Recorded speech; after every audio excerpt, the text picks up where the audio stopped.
Hi, good afternoon. Shortly by the UN Glo- All right. Good afternoon. I will be joined shortly by the UN Global Compact Executive Director, Sandao Jambo, and also the Chief Executive Officer of the Carbon Disclosure Project, Paul Simpson. They will be here to brief you on the new research from the Science Based Targets Initiative, a body enabling businesses to set ambitious emissions reduction targets that reveals that none of the G7's leading stock indices are currently aligned with the 1.5 or 2 degrees centigrade pathway and calls on the largest G7 listed companies to urgently increase climate action. Ms. Ojambo will be here in the briefing room, and Mr. Simpson will join us.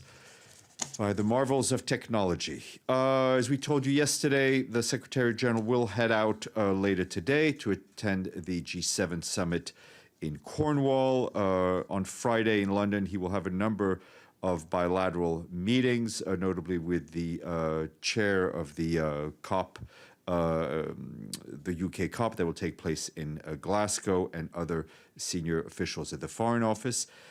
He will then head to Cornwall Saturday morning and leave Sunday afternoon from Cornwall. I will be traveling with him. Fahan will be here on Friday to brief you. Also, I think you were told by the spokesperson for the PGA about the event on Friday relating to the second term for Mr. Guterres. We do expect to have a stakeout with the Secretary General after the General Assembly completes its work on that. And that'll be next Friday, a week from Friday. Moving to Ethiopia, the World Food Program today warned that alarming new data has confirmed the magnitude of the hunger emergency gripping Tigray. An integrated food security phase classification analysis shows that more than 350,000 people are already facing catastrophic conditions in Tigray. This is the highest number of people classified by the IPC in a phase 5 catastrophe in a single country in the last decade. The integrated food security phase classification, known as IPC, is an initiative that brings together 15 UN agencies, regional and NGO organizations, and it is there to help guide our humanitarian work. The World Food Program, the Food and Agriculture Organization, UNICEF, today made a joint call for urgent action to address the dramatic acute food insecurity in northern Ethiopia. According to WFP's executive director, David Beasley, WFP has swiftly mounted an emergency food assistance operation, deploying more than 180 staff and increasing food distribution to reach 1.4 million people. Yet, according to Mr. Beasley, this is barely half of the number that the UN should be reaching. According to David Beasley, 3 things are needed to prevent hunger from claiming millions of lives in Tigray. That's a ceasefire, unimpeded access for all humanitarian partners, and the money to expand operations to meet the growing numbers of people who desperately need food assistance. These are 3 things we have been telling you about for quite some time. Also earlier today, the head of the UN's humanitarian department, Mark Lowcock, participated in a high-level roundtable held by the European Union and the United States on the humanitarian emergency in Tigray. Speaking at the virtual event, he warned that there is a famine now in Tigray and added that this is going to get a lot worse. Mr. Lowcock pointed out that the worst can still be avoided if we help Tigray. Now, he stressed that a rerun of 1984 would have wide-ranging and long-lasting ramifications. The high-level roundtable was held just prior to the G7 Leaders Summit as a prelude to the heads of state discussion on Ethiopia. Moving on to Haiti, preliminary estimates by our humanitarian colleagues suggest that more than 5,000 people have been displaced since the beginning of the month, following clashes between gangs in Port-au-Prince. Incidents in Martissant, Cité Soleil, and Bel Air have resulted in deaths and injuries, as well as several fires. For example, in Martissant, at least 4 civilians were killed, 29 injured just in the first week of June.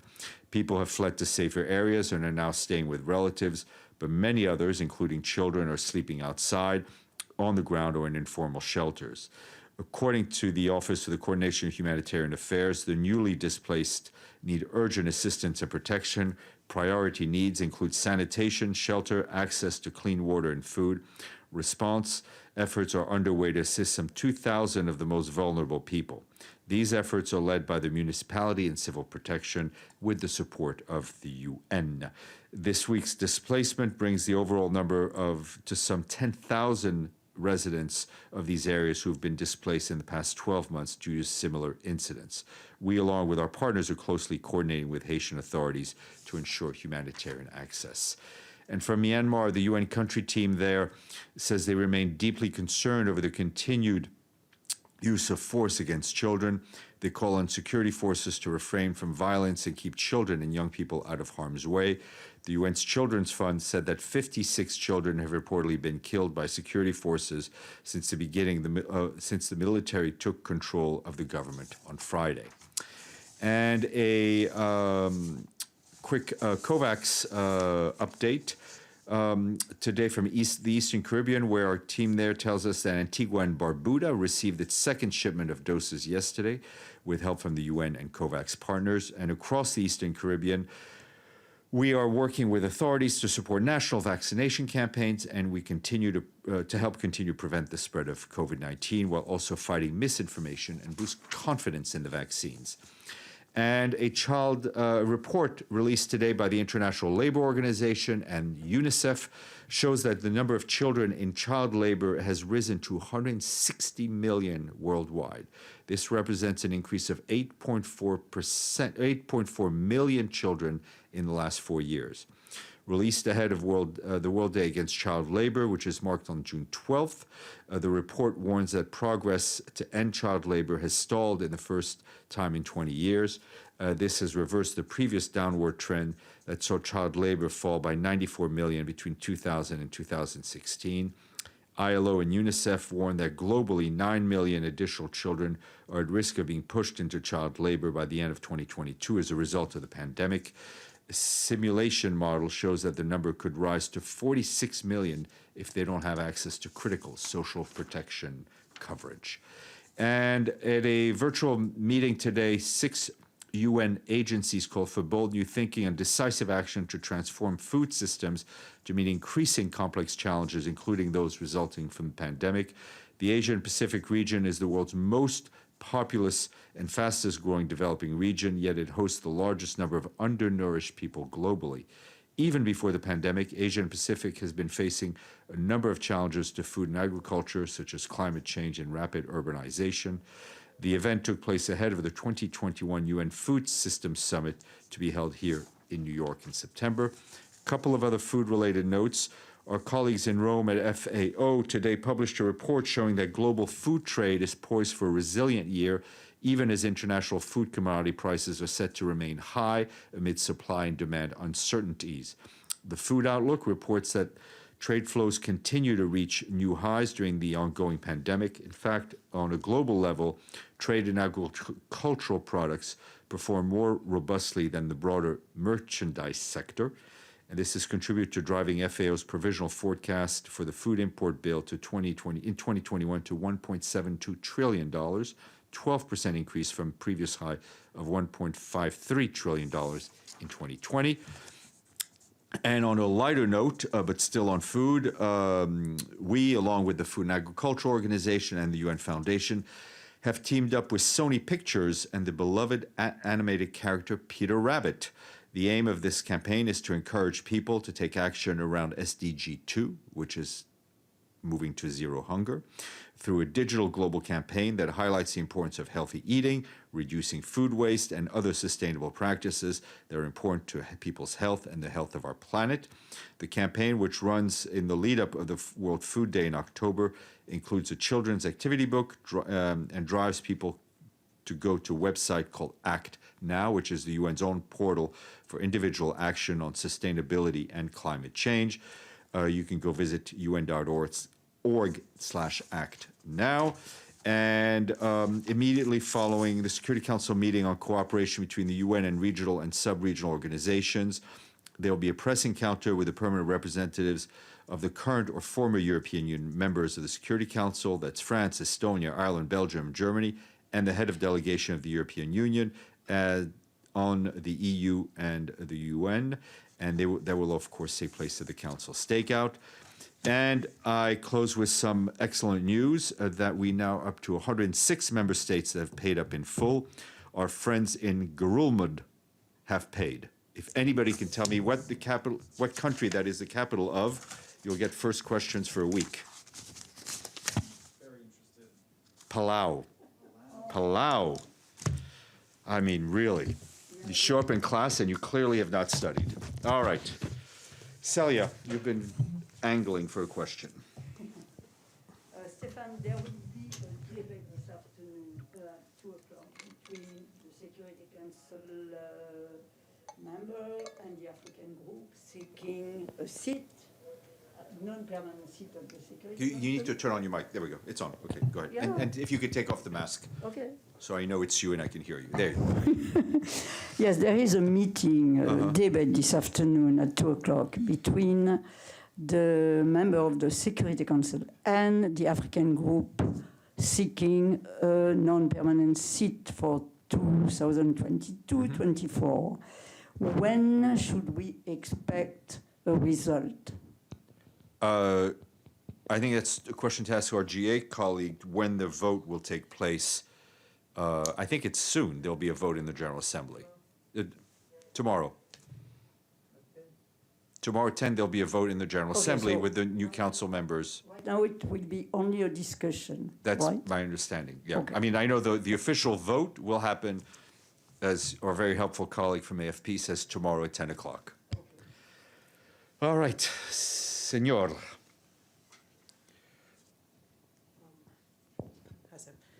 Following up on your comments on Nicaragua yesterday, is the UN trying to speak to the Nicaraguan authorities in some way to get these opposition leaders released or to mediate in some way? Look, I would not use the term mediate. I know that contacts are being had, I assume at various levels, but we've made our position publicly very, very clear.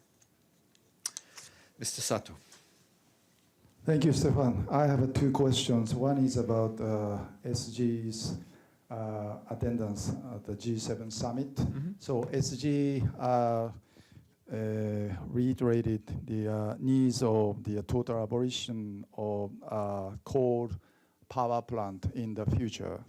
Is he going to push the G7 leaders again to set up the specific timeline for abolition of coal power plant?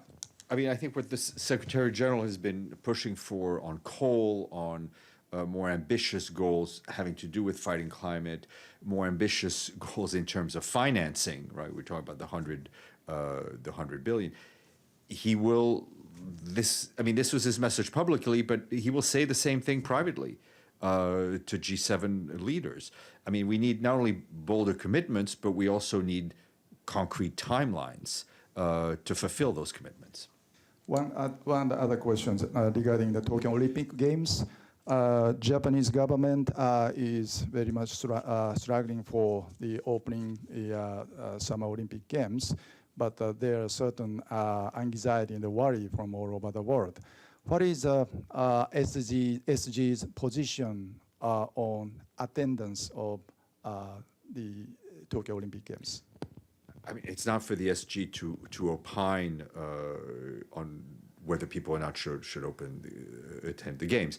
That is a decision that is for the Japanese government to take. It's not for us to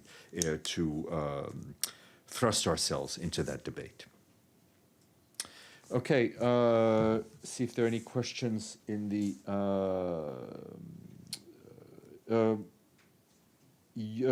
Kaori Yoshida and Abdelhamid. Hey, Stéphane, this is Kaori Yoshida from Nikkei. Can you hear me? Yes, ma'am. Okay. I have a question regarding Mr. Mizuno and the reports of his involvement in influencing the results of a vote at a Toshiba annual general meeting. Does the Secretary General have any reaction to this? I don't have anything for you on that. I may have something later. I just don't have anything for you to I don't have anything to share with you on that at this point. Okay, thank you. Abdelhamid? Thank you, Stéphane. I have a couple of questions also. I want to start with the Muslim family assassinated or killed in London, Ontario on Monday. A Muslim hater ran over the family with his truck, as probably you know. I'm asking if there's any statement or any reaction from the UN about this heinous crime. Abdelhamid, I would encourage you to look at the Secretary General's Twitter feed, where he personally tweeted his utter condemnation of this act on Tuesday. He also called once again to stand up against Islamophobia and all forms of hatred. I think he was very clear in his own words. Thank you, Stéphane. I was away for a couple of days and I wasn't following exactly what was happening here. And I have a second question about the Israeli Flag Day, which now is set for the 15th. The march, which started the latest round of clashes, started because of that march by Israeli extremists to claim Jerusalem as the capital of the State of Israel on the occasion of its occupation in the 1967 war. Now it is scheduled for the 15th of the month. And Hamas is threatening again, if this march goes on and get closer to the Al-Aqsa Mosque, there might be a new round of attacks. Are you aware of the new date, and is the SG will say something about it? Look, I would say exactly what Mr. Veneslan has said very recently, is that given the fragility of the ceasefire, he encourages all sides to refrain from anything that could be seen as a provocation. He would encourage everyone to exercise restraint. And what we need is space for the solidification of the ceasefire. Okay? And my last question, last night, Stéphane, as an Israeli special unit, which they are dressed like Arabs, they entered the city of Jenin and killed 2 Palestinian security men and 1 civilian. And 1 Israeli officer was killed as well. At first, clashes between Palestinian security forces and Israeli forces, which could be alarming. Are you aware of that, and if there is any reaction to that? We're very much aware of the incident, which is of great concern to us over the security incident. I think incidents like this significantly increase the tensions between the Palestinian Authority and Israel, and frankly risks further escalation. Okay, unless I see anything or hear anything, I see Toby. Tobias, please. Thanks, Steph. What's the capital of Palau? Oh, damn it. That's okay, cruel. Go ahead. It's all right. Ask your question. Ask your question. Oh, that's rough. My question is just Christine Schroner-Bergner. I know she's been, there's been a request for her to appear to us, but I wonder if you think that's, could happen soon, if there's a timeline for her press availability. No. I mean, there is no timeline for press availability. We're still in discussions. Okay. Thank you all. I will